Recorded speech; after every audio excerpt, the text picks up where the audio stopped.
Item ಯಾವುದೇ ಇರಲಿ try ಮಾಡಿ ಆಚಿ ಚಿಕನ್ ಮಸಾಲಾ. ಕಳೆದ ವರ್ಷ ಆರ್ಸಿಬಿ ಸಂಭ್ರಮಾಚರಣೆಯಲ್ಲಿ ನಡೆದಿದ್ದಂತಹ ಕಾಲ್ ತುಳಿದಂತಹ ಪ್ರಕರಣ ಮತ್ತೆ ರಿಪೀಟ್ ಆಗಬಾರ್ದು ಅಂತ ಹೇಳಿ ಚಿನ್ನಸ್ವಾಮಿ ಸ್ಟೇಡಿಯಂನಲ್ಲಿ ಪೊಲೀಸರು ಭಾರಿ ಭದ್ರತೆಯನ್ನು ಇವತ್ತು ಒದಗಿಸಿರುವಂಥದ್ದು ದೃಶ್ಯದಲ್ಲಿ ಗಮನಿಸಬಹುದು. ಸದ್ಯಕ್ಕೆ ನಾನು ಚಿನ್ನಸ್ವಾಮಿ ಸ್ಟೇಡಿಯಂ ಬಳಿ ಇದ್ದೀನಿ. ಚಿನ್ನಸ್ವಾಮಿ ಸ್ಟೇಡಿಯಂನ ರಸ್ತೆ ಬದಿಯಲ್ಲಿ ಈಗಾಗಲೇ ಬ್ಯಾರಿಕೇಡ್ಗಳನ್ನು ಅಳವಡಿಸಲಾಗಿದೆ. ಸುಮಾರು 2,000ಕ್ಕೂ ಹೆಚ್ಚು ಪೊಲೀಸರನ್ನು ಇವತ್ತು ನಿಯೋಜನೆಯನ್ನು ಮಾಡಲಾಗುತ್ತೆ. ಸದ್ಯಕ್ಕೆ ಒಬ್ಬೊಬ್ಬರೇ ಪೊಲೀಸರು ಚಿನ್ನಸ್ವಾಮಿ ಸ್ಟೇಡಿಯಂನತ್ತ ಬರ್ತಾ ಇರುವಂತಹ ದೃಶ್ಯಗಳು ಸಹ ಇಲ್ಲಿ ಸಾಮಾನ್ಯವಾಗಿದೆ. ಇನ್ನು ಈ ಒಂದು ಏನು ಬ್ಯಾರಿಕೇಡ್ಗಳನ್ನು ಹಾಕಿ ಗೇಟ್ಗಳನ್ನು ಮಾಡಿದ್ದಾರೆ, ಈ ಎಲ್ಲವನ್ನು ಅಭಿಮಾನಿಗಳು ಯಾರು ಸಹ ಈ ಟಿಕೆಟ್ ತಗೊಂಡವರು ಯಾರು ಸಹ ಈ ಗೇಟಿಂದ ಹೊರಗಡೆ ನಿಂತ್ಕೋಬಾರ್ದು ಅನ್ನೋ ಉದ್ದೇಶಕ್ಕೋಸ್ಕರ ಮತ್ತು ಈ ಟ್ರಾಫಿಕ್ ಏನಾಗುತ್ತೆ ಟ್ರಾಫಿಕ್ ಕೂಡ ಯಾವುದೇ ರೀತಿ ಸಮಸ್ಯೆ ಆಗಬಾರ್ದು ಅಂತ ಹೇಳಿ ಈ ರೀತಿಯಾದಂತಹ ವ್ಯವಸ್ಥೆಯನ್ನು ಪೊಲೀಸರು ನಿನ್ನೆಯಿಂದನೂ ಸಹ ಮಾಡ್ತಾ ಇರುವಂಥದ್ದು. ಸದ್ಯಕ್ಕೆ ಈ ಒಂದು ಚಿನ್ನಸ್ವಾಮಿ ಸ್ಟೇಡಿಯಂ ಬಳಿ ಹೆಚ್ಚಾಗಿ ಪೊಲೀಸರವರಿಲ್ಲ. ಮಧ್ಯಾಹ್ನ 2 ಗಂಟೆಯ ನಂತರ ಅಂದರೆ ಗೇಟ್ 3:30ಕ್ಕೆ ತೆಗೆಯುತ್ತದೆ.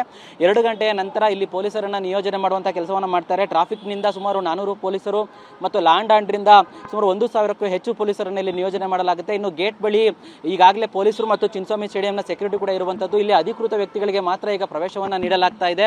ಸುಮಾರು 45 ಗೇಟು ಅಂದರೆ 25 ಪ್ರಮುಖ ದ್ವಾರಗಳಿದೆ. ಆ 25 ಪ್ರಮುಖ ದ್ವಾರ ಜೊತೆಗೆ ಸಬ್ ಗೇಟ್ಗಳಿದೆ. ಎಲ್ಲದರಲ್ಲೂ ಸಹ ಬಿಗಿ ಭದ್ರತೆಯಾಗಿ ಯಾವುದೇ ರೀತಿಯ ಸಮಸ್ಯೆ ಆಗಬಾರ್ದು ರೀತಿಯಲ್ಲಿ ವ್ಯವಸ್ಥೆಯನ್ನು ಮಾಡಲಾಗಿರುವಂಥದ್ದು. ಇದು E10 ನಾನಿರುವಂಥದ್ದು. E10ನಲ್ಲಿ ಕೇವಲ ಆಟಗಾರರಿಗೆ ಪ್ರವೇಶವನ್ನು ನೀಡಿದಿರುವಂಥದ್ದು. ಉಳಿದ ಸುಮಾರು 15 ಗೇಟ್ಗಳಲ್ಲಿ ಆಗಮನ ಮತ್ತು ಉಳಿದ ಗೇಟ್ಗಳಲ್ಲಿ ನಿರ್ಗಮನದ ವ್ಯವಸ್ಥೆಯನ್ನು ಮಾಡಲಾಗಿರುವಂಥದ್ದು. ಇದರ ಜೊತೆಗೆ ಪೊಲೀಸ್ ಕಮಿಷನರ್ ಸೀಮಂತ್ ಕುಮಾರ್ ಸಿಂಗ್ ನೇತೃತ್ವದಲ್ಲಿ ಯಾವುದೇ ರೀತಿಯಿಂದ ಅಹಿತಕರ ಘಟನೆ ಆಗಬಾರ್ದು ಅಂತ ಹೇಳಿ ಬಿಗಿ ಭದ್ರತೆಯನ್ನು ಕೈಗೊಂಡಿದ್ದಾರೆ.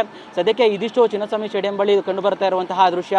ರಂಗನಾಥ್, ಕಳೆದ ವರ್ಷ ಆರ್ಸಿಬಿ ಸಂಭ್ರಮಾಚರಣೆಯಲ್ಲಿ ನಡೆದಿದ್ದಂತಹ ಕಾಲ್ ತುಳಿದಂತಹ ಪ್ರಕರಣ ಮತ್ತೆ ರಿಪೀಟ್ ಆಗಬಾರ್ದು ಅಂತ ಹೇಳಿ ಚಿನ್ನಸ್ವಾಮಿ ಸ್ಟೇಡಿಯಂನಲ್ಲಿ ಪೊಲೀಸರು ಭಾರಿ ಭದ್ರತೆಯನ್ನು ಇವತ್ತು ಒದಗಿಸಿರುವಂಥದ್ದು ದೃಶ್ಯದಲ್ಲಿ ಗಮನಿಸಬಹುದು. ಸದ್ಯಕ್ಕೆ ನಾನು ಚಿನ್ನಸ್ವಾಮಿ ಸ್ಟೇಡಿಯಂ ಬಳಿ ಇದ್ದೀನಿ. ಚಿನ್ನಸ್ವಾಮಿ ಸ್ಟೇಡಿಯಂನ ರಸ್ತೆ ಬದಿಯಲ್ಲಿ ಈಗಾಗಲೇ ಬ್ಯಾರಿಕೇಡ್ಗಳನ್ನು ಅಳವಡಿಸಲಾಗಿದೆ.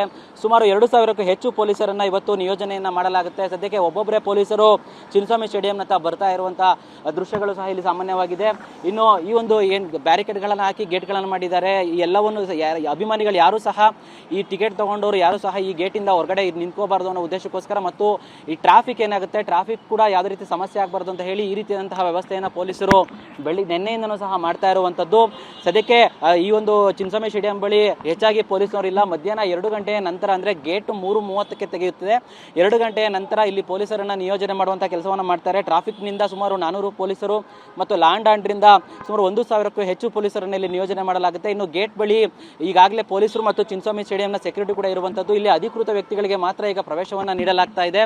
ಸುಮಾರು 45 ಗೇಟು ಅಂದರೆ 25 ಪ್ರಮುಖ ದ್ವಾರಗಳಿದೆ. ಆ 25 ಪ್ರಮುಖ ದ್ವಾರ ಜೊತೆಗೆ ಸಬ್ ಗೇಟ್ಗಳಿದೆ. ಎಲ್ಲದರಲ್ಲೂ ಸಹ ಬಿಗಿ ಭದ್ರತೆಯಾಗಿ ಯಾವುದೇ ರೀತಿಯ ಸಮಸ್ಯೆ ಆಗಬಾರ್ದು ರೀತಿಯಲ್ಲಿ ವ್ಯವಸ್ಥೆಯನ್ನು ಮಾಡಲಾಗಿರುವಂಥದ್ದು. ಇದು E10 ನಾನಿರುವಂಥದ್ದು. E10ನಲ್ಲಿ ಕೇವಲ ಆಟಗಾರರಿಗೆ ಪ್ರವೇಶವನ್ನು ನೀಡಿದಿರುವಂಥದ್ದು. ಉಳಿದ ಸುಮಾರು 15 ಗೇಟ್ಗಳಲ್ಲಿ ಆಗಮನ ಮತ್ತು ಉಳಿದ ಗೇಟ್ಗಳಲ್ಲಿ ನಿರ್ಗಮನದ ವ್ಯವಸ್ಥೆಯನ್ನು ಮಾಡಲಾಗಿರುವಂಥದ್ದು. ಇದರ ಜೊತೆಗೆ ಪೊಲೀಸ್ ಕಮಿಷನರ್ ಸೀಮಂತ್ ಕುಮಾರ್ ಸಿಂಗ್ ನೇತೃತ್ವದಲ್ಲಿ ಯಾವುದೇ ರೀತಿಯಿಂದ ಅಹಿತಕರ ಘಟನೆ ಆಗಬಾರ್ದು ಅಂತ ಹೇಳಿ ಬಿಗಿ ಭದ್ರತೆಯನ್ನು ಕೈಗೊಂಡಿದ್ದಾರೆ.